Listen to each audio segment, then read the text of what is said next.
Hey guys, really honored to be here, really excited to talk to you guys about this. I know my title doesn't give too much away, but of those of you that do follow sort of the news and the media, the $3 billion app refers to the fact that Mr. Zuckerberg offered $3 billion to an application called Snapchat. I'm sure most of you are aware of it.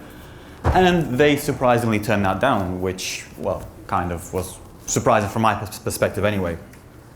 And so I'll be talking about that sort of application and another one basically around mobile messaging and why they're worth so much money and what we can do with them, and do we really need $3 billion to sort of do our own things. Just a bit of a quick introduction. As said, I'm Michael Sen from New Zealand. I work for a company called Or Information Security, and basically I do the usual penetration testing, sort of consulting, a bit of research work, and things like that. This is one of the sort of first research courses I started to conduct, and I'll give you guys a little bit of a brief background around why I chose messaging applications and how that came about. Basically, I went to KiwiCon last year, which is an equivalent conference, but in New Zealand, well, not quite equivalent, but it does similar things. It's around security research and around basically finding and sharing information. And at KiwiCon, there were some really great stories, some really sort of inspirational speakers, and some stuff really inspired me. And I was like, oh, I really want to find out, I want to learn a little bit more about doing research. I'd love to get involved on the track and see what I can do. And all around this time with KiwiCon, there's a lot of talk about the NSA, about information leakage, about privacy, and a lot of people are focused around that sort of area. They were like, well, how do we communicate privately? Can we communicate privately? What happens? What's the NSA doing to us at the moment? And I sort of was chatting to a friend of mine, a colleague, and I said to him, you know what, I think I'd like to have a look at a couple of these applications, see what they're about. They're all about sending messages, and especially the ones that we're talking about today, they're all about sending this thing they call ephemeral messaging. So it's things that disappear. They say your messages are protected, your private data is protected, and hopefully you should be safe. And my friend turned around and said to me, well, what do you want to do with this? They're just using basic messaging services. Well, what's your idea? What are you trying to achieve?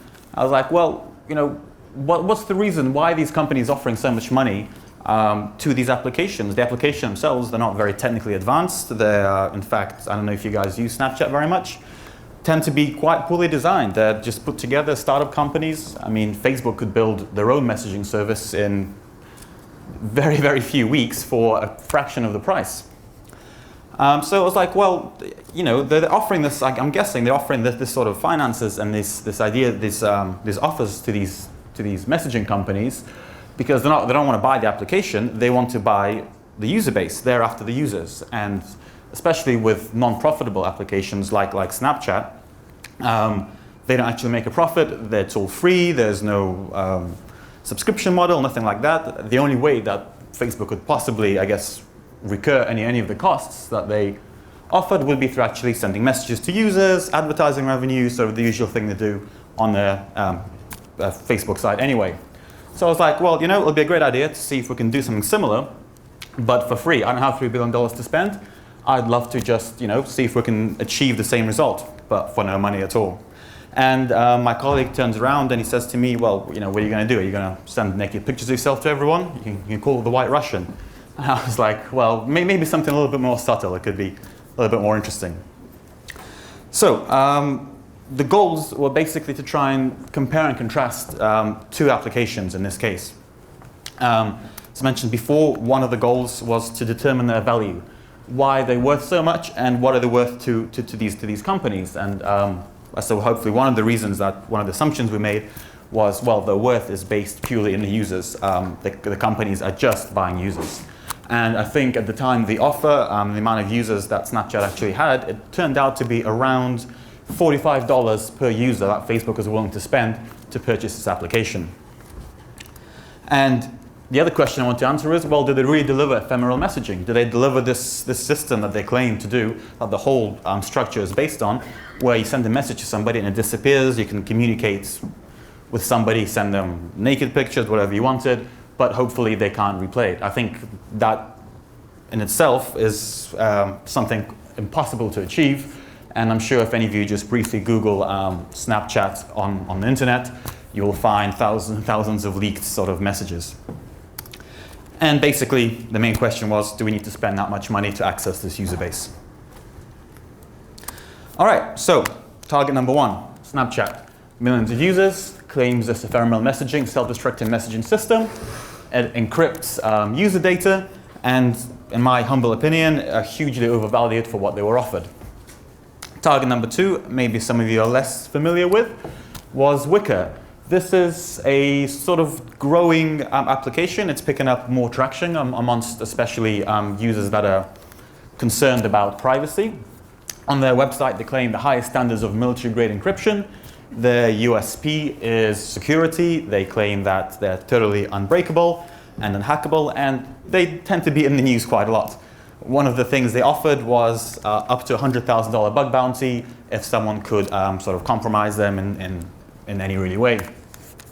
And one of the interesting things they do a lot of press releases, and they talk about the FBI apparently approached the Wickr founder and asked them, can you please put in a back door for us? We'd love to be able to access your application. We can't do it. It's too difficult. And they were then in the press release, they were like, no, we can't do it. We value user privacy too much. That's not going to happen. So, as opposed to Snapchat, that's something we'll cover later on. Wickr encrypts all data, everything transmits. So it's a little bit, I mean, the bar is raised a little bit higher, but I guess hopefully we'll see just how much. As I mentioned, both these applications use encryption and basically proprietary cryptography to try and hide, disguise, obfuscate user data and sometimes all data. But I'm not trying to approach this from a normal attacking point of view. Normally, cryptography is used for things like this. So you would have Alice and Bob trying to communicate to each other across an unsecure channel. Cryptography would be employed, something like SSL. And basically, it's to stop Eve in the middle being able to gain access to the communication. This is a pretty standard method. I mean, every time we do HTTPS, this is what we do. But this is not the point of view I was trying to come from. I'm trying to exploit the application from within. Basically, exploit the cryptography they use to encrypt the data at rest. So encrypted at the client as opposed to in transit. And we're looking for things like leakage of usage data, looking to access other accounts, saying how easy it is to do. And we're hopefully, again, trying to send some messages, access these magical users, which are worth $45 each. And so we have a slightly different model for the attack. We have something that looks now like this now. So we have Alice on one end, and we have Bob and Eve on the other. So the client and the attacker are now the same thing. And in theory, this is a very difficult thing to protect because the client needs all the information to decrypt the data, it needs all the keys, it needs everything to be able to actually, for the user to use the client. In practice, it basically, like most cryptography, people try to make it computationally difficult for the attacker, even if they have the clients, to attack Alice in this case. So that's the basic idea of what we're trying to achieve with this. And the overall aim, is to build a scalable client. This is sort of the overall aspect of how we can achieve these things. And the reason I think the word it's focused on here is scalable is just because we all know that by default, a lot of these applications are vulnerable to things like user enumeration. We're trying to sign up and basic attacks. But the issue is if the client only allows you to do certain things, you can sit there on your mobile phone all day and try and enumerate users, but it's not a viable method. So we're trying to build our own custom clients, and we're trying to obtain customized control of the application, interact with the server. We need to be able to scale attack vectors to be able to make it reasonable in a way that we can actually say this is a real vulnerability, this is something you should be watching out for, and we're looking to bypass any client-side controls, things like signing, and actually things like lockout mechanisms. A lot of them are actually done client-side on the mobile phone. To do this, basically going to set up an Android dev environment. We need to somehow acquire the original source code or whatever close we can get to the source code, understand the workflow of the application, and after we understand the workflow, try to conceptualize some attack vectors and see where we can go with it. I'm going to lay out the basic methodology that we'll go through for both applications. Number one is obviously obtaining the application, and well, number two, we're going to look at basically examining communication. So from a web application perspective, the security perspective, we're going to look at proxying it, examining it, somehow extracting the code so we can see what the inner workings are doing. So try to get the source code or as close to the source code as we can manage. Reverse engineer, hopefully, the source code, build a custom client at this point, and then whatever exploits were thought of at the time, create them and see if we can get them to run. So without further ado, let's kick right in. Talking firstly about Snapchat, part one would be obtaining the data, pretty easy. Obtain from the APK, Google Store, install on device, or the emulator, set up a proxy, and start determining traffic workflow. The reason we chose the APK, the Google Store, is it's written in Java, I have a little bit of personal Java experience, and they're surprisingly easy to decompile and reverse. So this is just a personal choice, but similar things could be done with the IPA, and both applications actually do have multi-platform versions, but they both sort of work in a similar way. Okay, application acquired. Let's examine some of the communication and see how these applications actually talk, how they interact, and what we can do. So when we're examining the applications, what we're trying to do is basically look at, examine the communications. What we're trying to do is take a standard web application approach.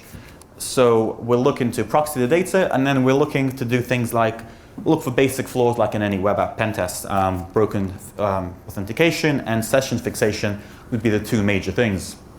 The reason for this is a lot of web applications already found a way how to properly handle these things. We use like cookies, we use secure channels, but mobile applications still do things in their own way. They don't have access to these cookies. They don't have access to set up the session data. So each application that you examine tends to handle sessions in its own unique way. And this tends to be a lot of the time a weak point for the particular application. Looking briefly at Snapchat, like any other application, you're presented with a login screen or a sign-up screen. All traffic is beautifully readable and clear text. So when we proxy the Android application, we can just look at what's sending back and forth to the server, look at the responses. All requests require this REQ or request token, and a timestamp as well appended to the requests.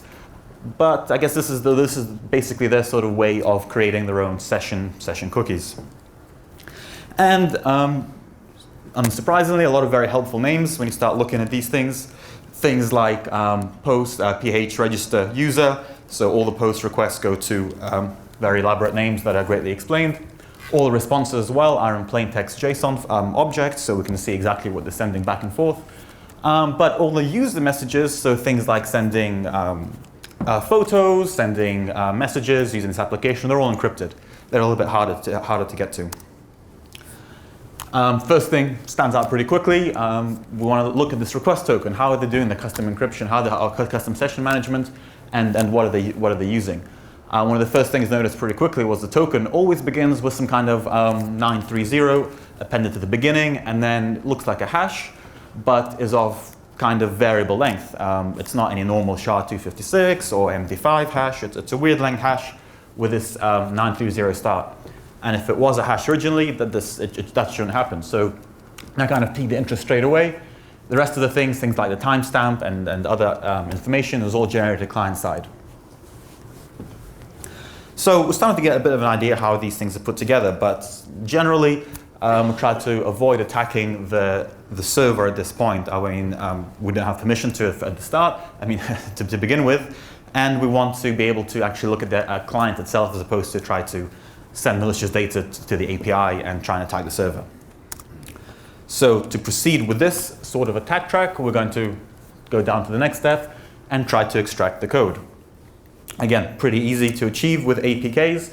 Really great, lots of online tools to do that, including AndroidDecompiler.com. You just literally download the APK from your Android, upload it to the website, and voila, it returns a bunch of Java code for you, all nicely laid out. Normally, these are quite successful unless some kind of obfuscation is used.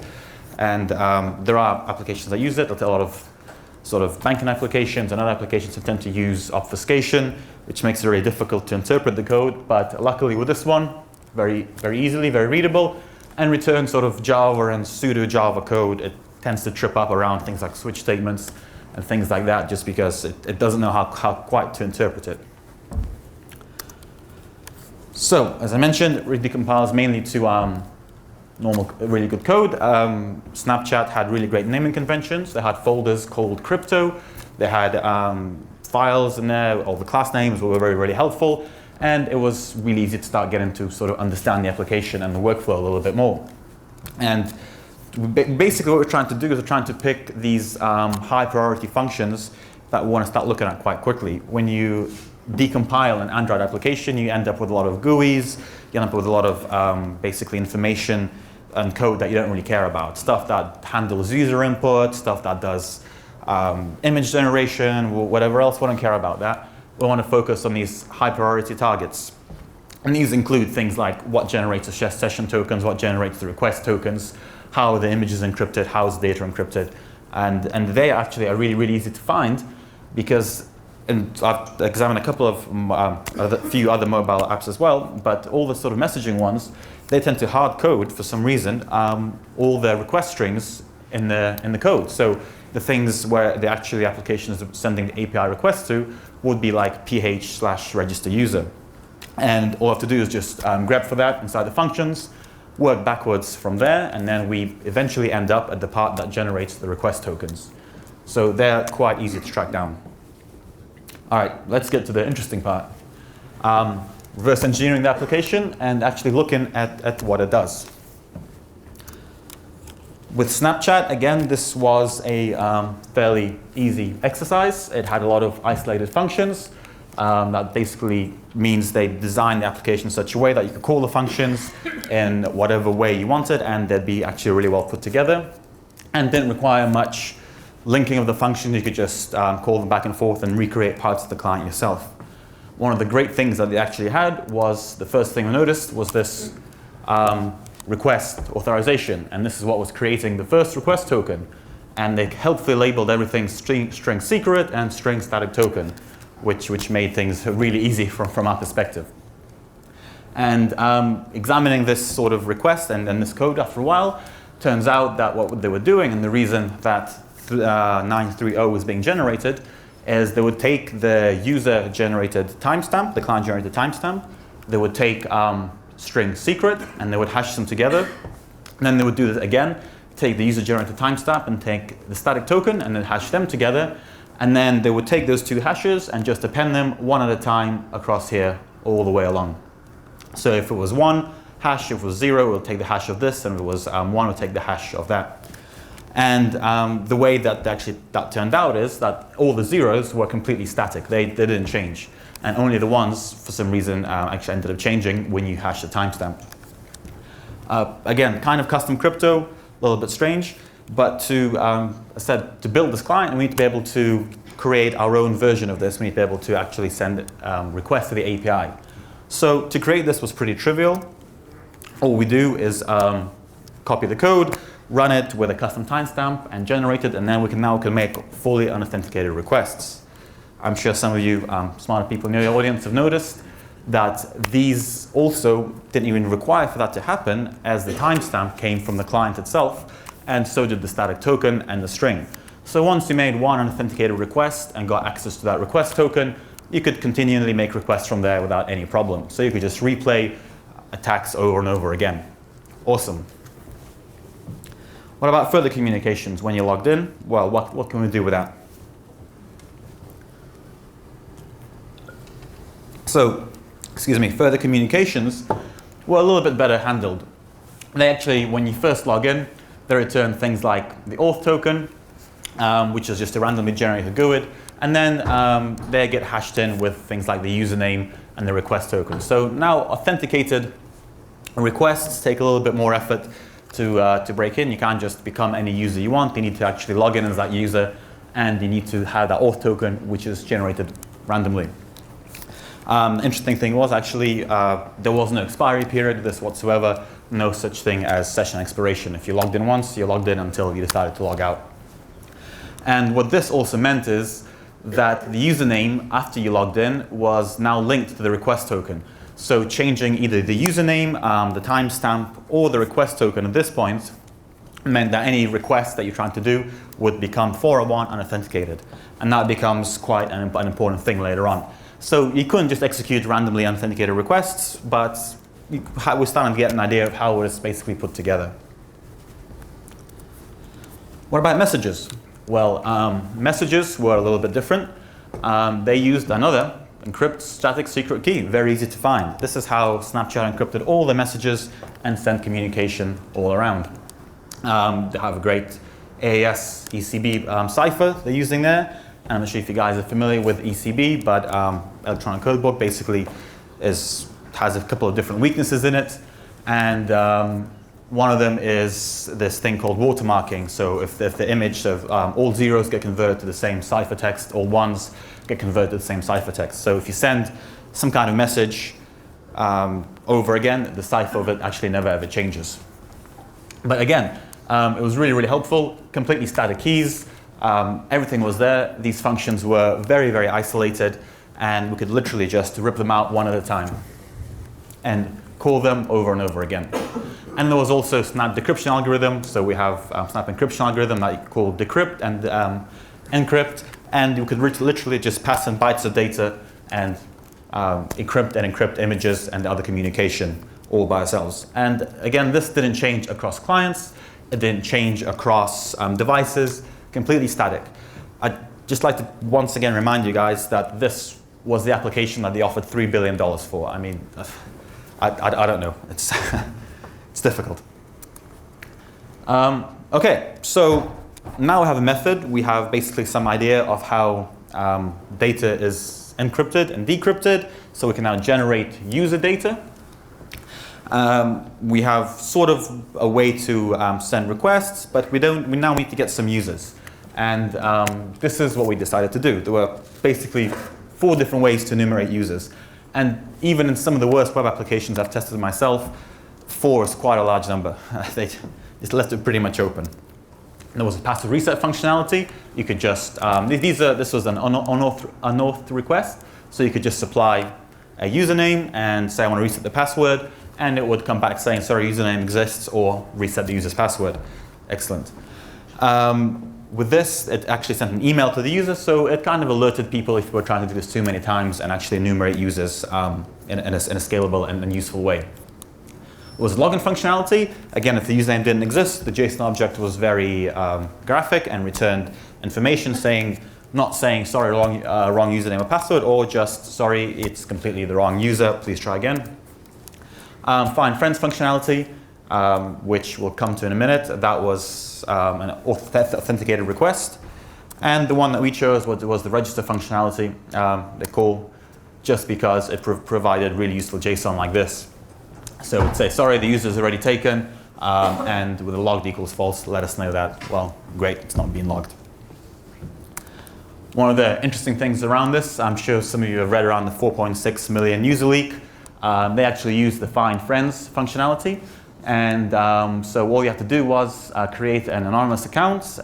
Then you would log in, get one of these tokens.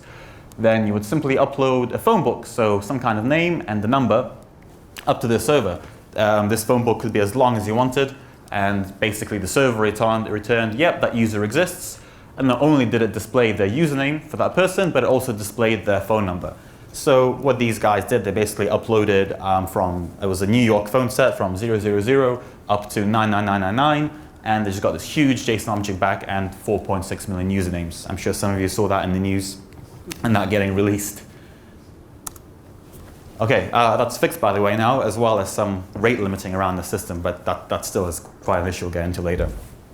All right, so now we're getting sort of an idea of how the application and the system is working, and now we want to see, can we actually deliver what we initially wanted to deliver? Can we deliver this exploit and message the users? Well, there's a slight problem with that. Anytime you try to send a message to somebody who wasn't your friend, all you would do is get a friend request. And what would happen is, so if they accepted your friendship, then you could then they would see the message and would open up. And if they didn't accept your friendship, then that wouldn't happen. So this is not exactly what we wanted to do. We don't want to friend people. We want to be able to actually push data to them to prove that, well, you know, if we can do it, then definitely an advertiser can do it, or the NSA can do it, or someone else can do it. So a little bit of digging around, and well, a lot of sort of looking at the API and at the application, we came to quite a lucky find. There was one magic request that was a retry request that was completely unauthenticated. The retry request should have been an authenticated message. So it's basically after you log in, after you have your username or your friends, and then you try to send them a message, and then that message doesn't get through and you drop it. And then you drop it again, and you drop it maybe for a third or fourth time, and then this retry request would pop up on the client. And yeah, at this point, the retry request just didn't care. You could put anything in for the request token, you could put anything in for the username, and you just didn't make a difference. All you needed to do was supply a valid username to send the message to, and a valid encrypted image or message that you're trying to send. Well, how does this help? Still, if we're not friends with a person, we can't send them messages. Still need to accept our friend request. So, well, we had a little bit of a think and thought, who is a user going to be friends with no matter what? Who, regardless of any situation, will they be friends with? They cannot defriend themselves. Oh, so they cannot defriend them in any way. And of course, that would be themselves. So, as I mentioned before, in normal requests, the username was linked to the request token, but in this situation, the request token made absolutely no difference and neither did anything else. And you could actually set the username and the recipient to the same value. At this point, the username, the user would receive an image from themselves. And obviously they said they couldn't defriend themselves, so that image would always be delivered. And if you notice up here, we actually have an appended media ID where it comes from the original user where the media was sent from. Again, this is just for their sort of servers. It didn't make any difference. You could change any of this information, but as long as the user existed and it was the same as the recipient, it was fine. The message would get delivered. Again, please do remember $3 billion they were offered. This is what it's worth. Okay, so we have an attack vector now. We have a scalable client. We can generate our own images, just a simple OpenSSL command line call. We have all the static keys, and we can now send push messages to users directly. Excellent. Where to take it from here? This was the next decision to be made. I'll get back to this right after we mention a little bit things around Wicker. But please keep in mind, Snapchat, about a week and a half worth of work, fully reverse engineer, find the vulnerabilities, find a completely unauthenticated request, and we sort of got our answers pretty quickly. I'll show you guys at the end the sort of tests that we actually ran with sending these messages. Okay, what about Wicker? Well, these are the guys that claim complete, security. These are the guys that say, our selling point is security, we are crazy secure, nothing can happen, we're really great. So following the same methodology we use in Snapchat, we're basically trying to do a similar thing. Are they really that much more secure? Do they really obfuscate, encrypt all the communications and all the data? So obtaining the APK is actually pretty much exactly the same. Examining the communications, next step, well, this is where it came unstuck pretty quickly. Looking at the Wicker workflow, it was really, really different. All the communications were completely encrypted. The ciphertexts were completely random and they were different, and they were the same length for the same requests, but basically they used either some kind of randomness in there or some kind of IVs to make sure that you couldn't replay them, you couldn't do like really too much data there. You couldn't really mangle them too much. There was very little information leakage in any of the application. All the objects were sent were secure JSON, and no matter what the communication was, whether it was authenticated, unauthenticated, it was fully encrypted. And the other responses, they were as well either encrypted or just API calls. All right, so I mean, this is kind of hit a brick wall. Where do we start with this? And you need a point to begin. Luckily, they provided us just that point. They had excellent names of PHP files. This was Another reason I decided to keep pursuing this Wicker line of inquiry was just by the plain fact that they decided to use PHP for the server end. Nothing against PHP personally, I have developed in it, but it doesn't tend to be the most secure coding language.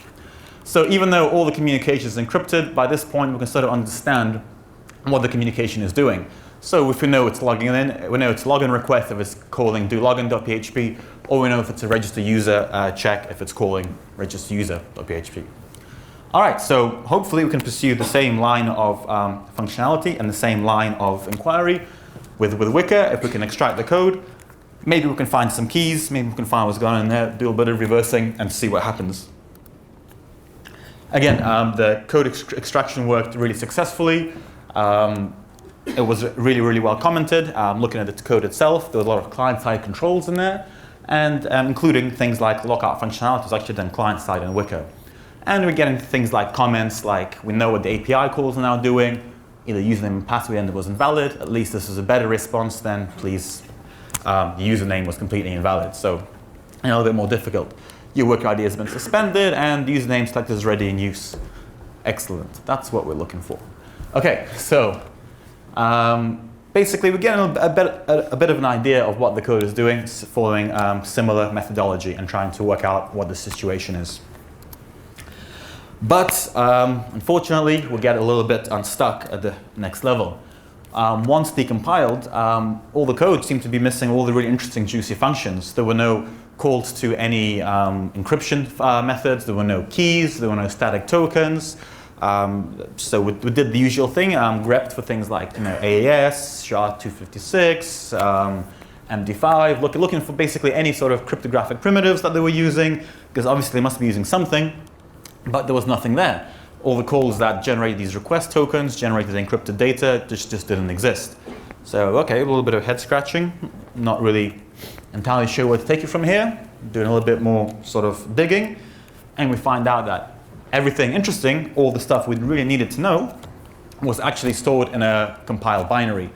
And basically with Android application, and I think you can do similar, I'm not sure around the iOS one, since we didn't decompile that, but with an Android application, what you can do is you can write a lot of it in C code, and then you can compile that code and use the JNI, which is the Java native interface, to communicate with your original Java code.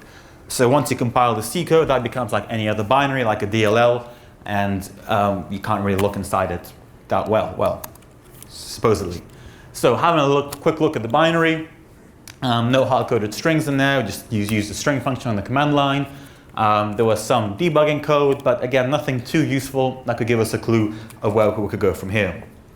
So I guess at this point, we need to go a little bit deeper and pull out some reverse engineering tools.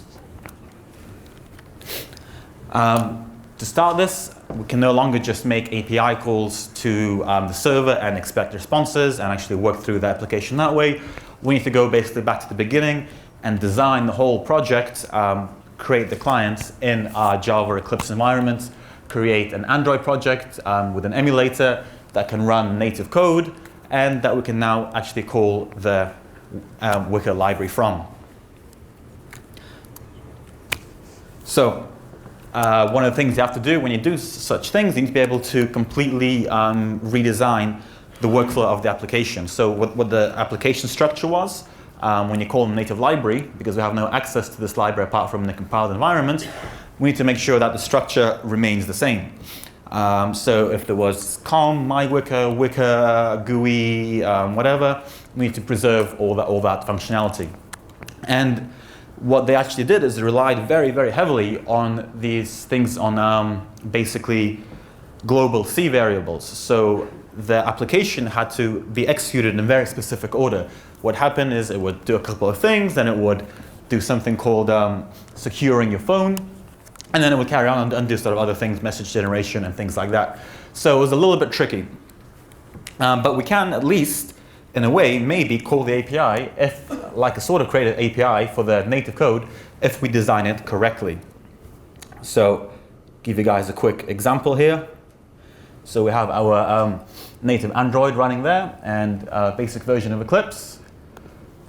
And what we're doing here is, this is the Wicker library that basically we redesigned from scratch using parts of their code and parts of the native code that we managed to sort of decompile and find. And we're going to basically try to create, use this as one of the things that we worked out from the code is when you first register a user, it takes in some parameters, tester, username, password, dev type, etc., and then it creates one of these encrypted strings. So all we're going to do is we're actually going to, if you can see it here, we're going to try to call the API. Well, not the API. We're going to try to call the functions inside the compiled binary, and hopefully, if it works, we should be able to take sometimes a little bit of time to run to generate our very own native encrypted Wicker code. Hopefully, it hasn't crashed. Let's see what's happening here.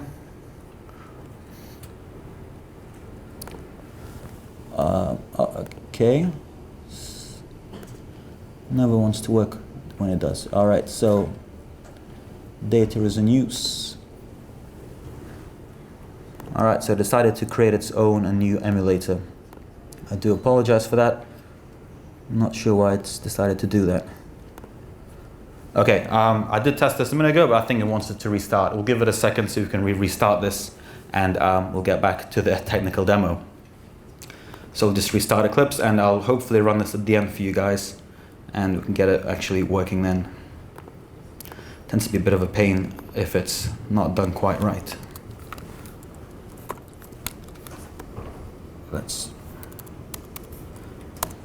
try and run that again. Okay, we'll have a technical demo, but maybe not just quite yet.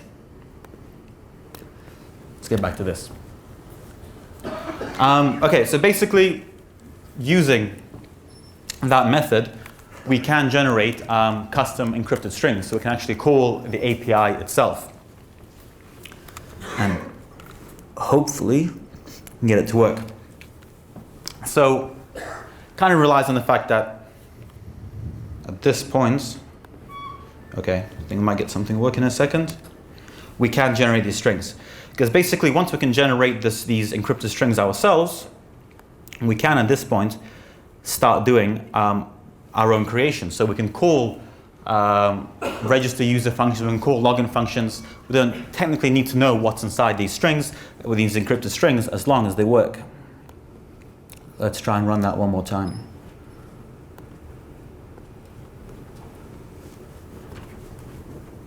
Always the case. So you need to restart the emulator, and hopefully we'll get some sort of string generation.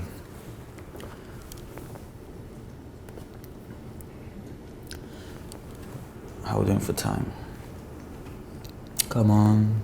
All right. I'll just move on briefly while this is restarting. Hopefully we can jump back to this and show you guys, oh, here we go, what's actually happening. So it's starting slowly. Once it restarts, we should have some interesting information to show you here. Okay, so basically there is a way to generate it and to call these APIs. But unfortunately, as I mentioned before, the method to do this, it's very finicky. It doesn't always work based on these global variables that are being set in C constantly. You need to make sure that the execution of the application is very well done and in a well-timed manner.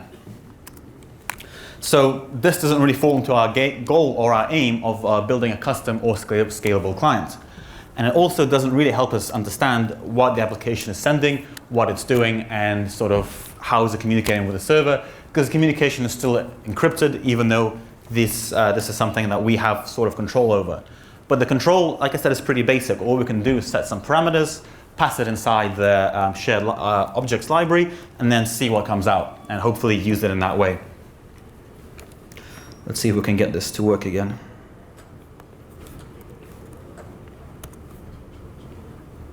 Very secure password there if anyone saw it.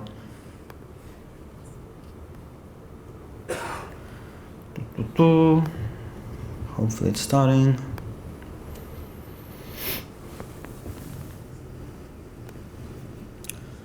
Come on, Android, what are you doing?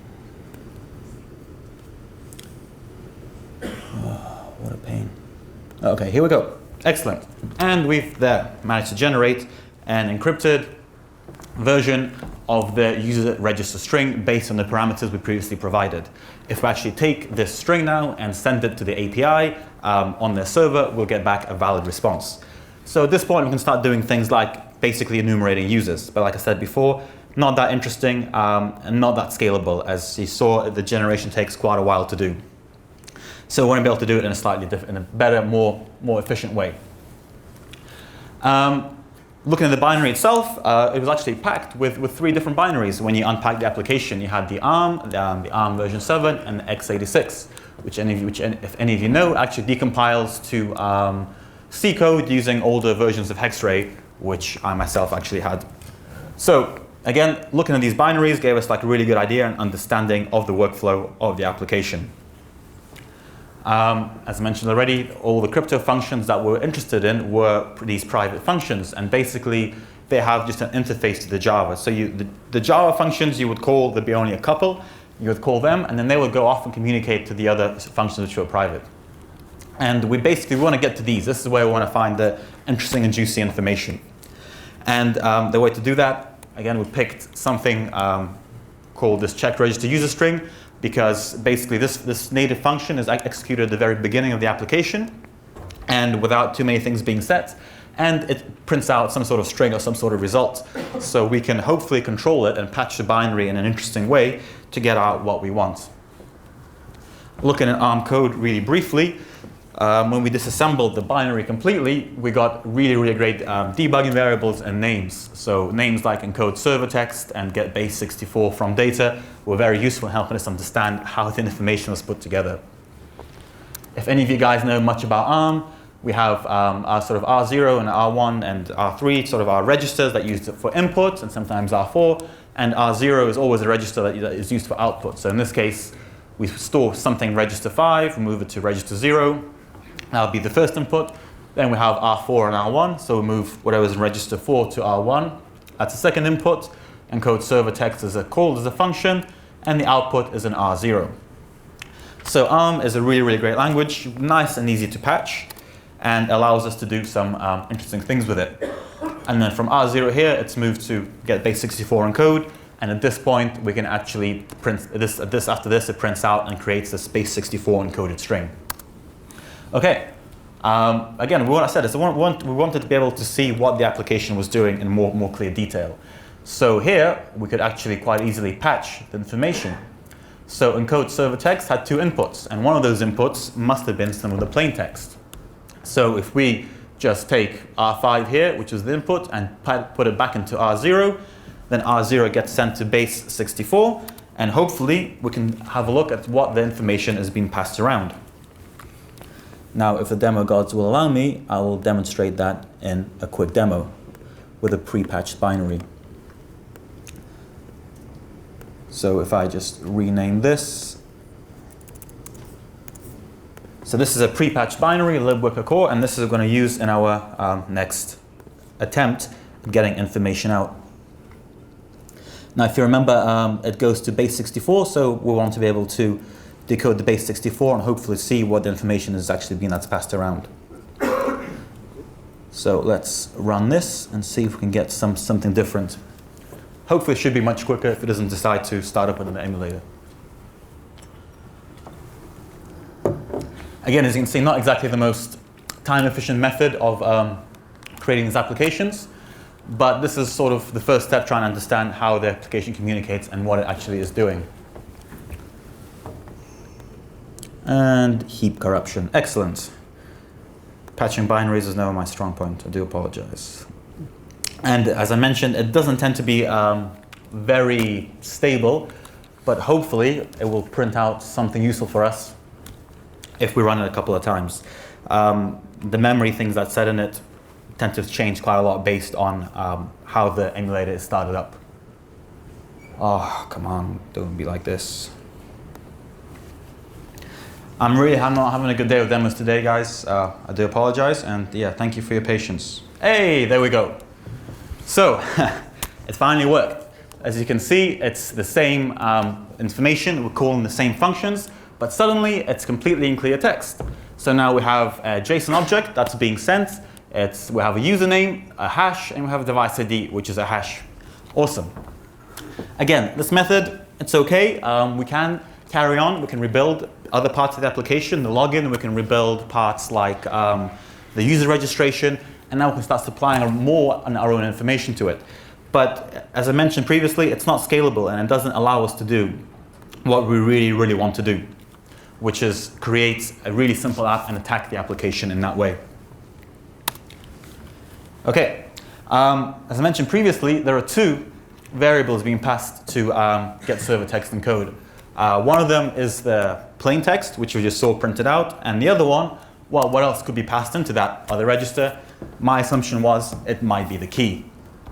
And if it's a key, that would be great. We don't need to go through any more emulation. We can just call OpenSSL and hopefully get the key out.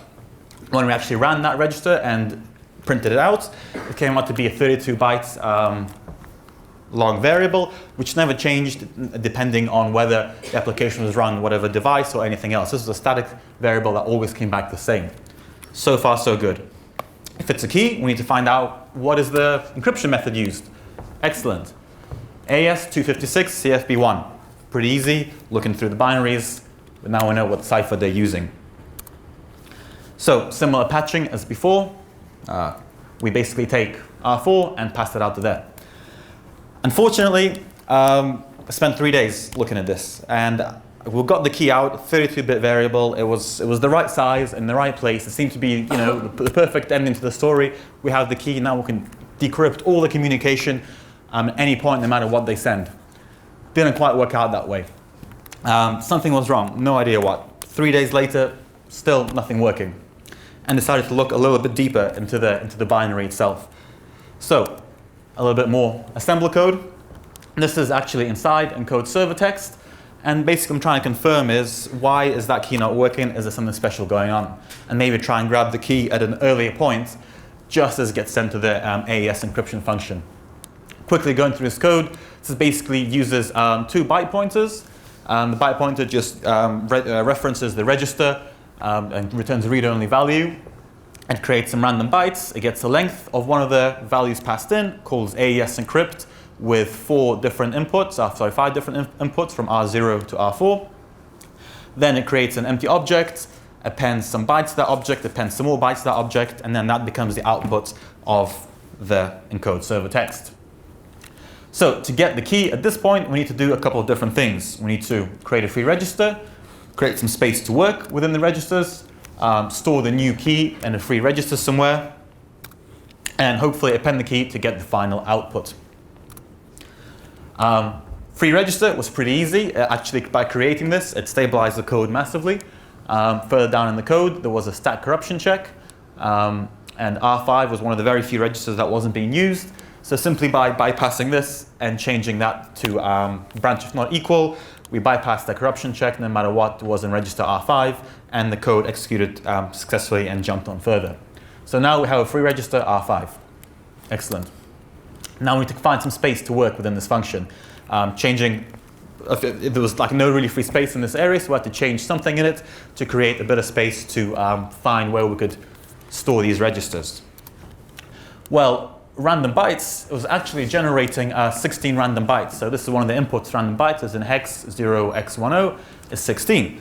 And well, what's 16 random bytes? What is it used for? An IV.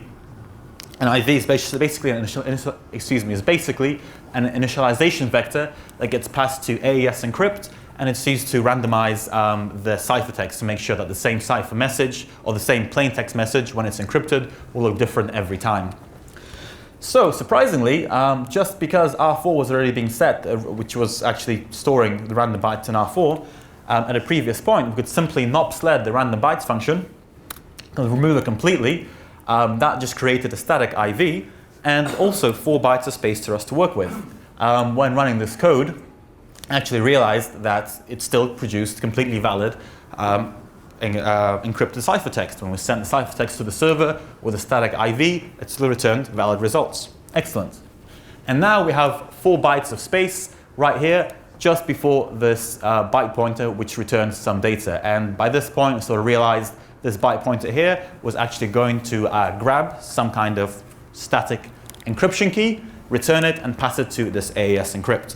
And this, the input here, R0 to this byte pointer, is actually the input R4 from the previous function. Okay, so we have space. We've created the free register. Now we choose to preserve the key. Pretty easily done. We take R6, which is the output, store it in our new created free register R5. As you can see, R0 is the output from this byte pointer. It's stored in R6 here. So we just preserve R6, as later down in the code, R6 gets overridden. And now we have the key in R5. Excellent. Now we just need to append the key to one of these append byte functions, and hopefully it will come out all nice looking. Appending the key again was pretty easy. This is this append byte static, append 16 bytes, so that's the IV, to create discrete mutables, which is an empty object. We know the key is 32 bytes in length, so we can't use that. So we just overwrite the ciphertext, which is appended here, which has a variable length depending on the length of the cipher generated, but it was always greater than 32 bytes. So this was a pretty good place to append the key in this situation. So pretty easy. Replace R7 with R5, which is stored here, push that down, and hopefully we have something that now works. Okay, if you guys are interested in what the key looks like, just so you're aware, this is a completely static shared key among all Android applications and allows you to decrypt pretty much most of the Wicker server communications and do some pretty other interesting stuff. So the key. No, I'm just kidding. I'm not sorry, I can't show it to you guys. I'm still going through the process with some bug bounty issues, but that's not it. Pretty much have our scalable, useful client that we can use to attack the system with. We can now decrypt all Wicker communications, we can re-encrypt them, and we can do user enumeration. And one of the great interesting things around Wicker was there is, by default, it's set up to accept messages from anyone incoming communication unless you block them specifically. So we don't even need to find any sort of secret delivery message request. We can simply just now send messages to any users by enumerating users in the same way, using the hashes instead of the usernames, supply them to the send message API, re-encrypt it, and there we go. So because Wicker were running a bug bounty, I submitted the key to them in an email. I got a reply within an hour and an accepted bug bounty, and asked for some mitigations, which we'll cover later. Awesome, great success. What about Snapchat? So still don't know what to do with that. We have the information and we can send messages, but we can, okay, my time is running out, so I'll show you guys pretty quickly. So Snapchat, quick recap, we have what we need. We can create the information using one Python file. We can create this whole API and send a scalable message. Now we just need a message. We decided on this, an emergency broadcast for a little bit of fun and see what we could do with it. So at this point we had around 5 to 6 million usernames and a multi-threaded Python program that could now send messages. This is basically what happened. If anyone is interested, and supposedly this ephemeral messaging was beautifully proven to be broken, as a lot of people had screenshots of this information. Also, if anyone goes to this link and can tell me what the secret hidden message in there is, I'll be happy to buy you guys a beer afterwards. So, sorry, my time is over. Again, more sort of things. Snapchat did fix their issue around unauthenticated messaging. So I can't show you the demo of it, but hopefully this illustrates what actually happened. They managed to fix the whole thing within an hour. Someone tweeted at Snapchat, oh, zombie apocalypse coming, what's going on? They replied with what, and an hour later the whole system was fixed. I think that'd be a pretty great result for them. Yeah, considering it took them 4 months to do it with the 4.6 million username leaks. Conclusion, can you really leave no traces? I think hopefully demonstrated that that's not quite a possibility. Mitigations for Wicker would be number 1, obfuscate code, binaries, don't use shared keys, prevent static analysis, use private key encryption, and sign the messages. The CFB1 mode allows an attack where you can actually overwrite their servers and basically crash them with one request. Snapchat mitigations for Snapchat would be take the money when it's offered to you. That's the only thing I can think of. It was completely broken otherwise. Bit of further research. I am almost done, I promise. Wicker is actually planning to license a proprietary encryption model to all further messaging applications, including Snapchat and WhatsApp. So I think maybe next year we'll have a $19 billion app talk with any luck. Thank you so much. Sorry guys, over time.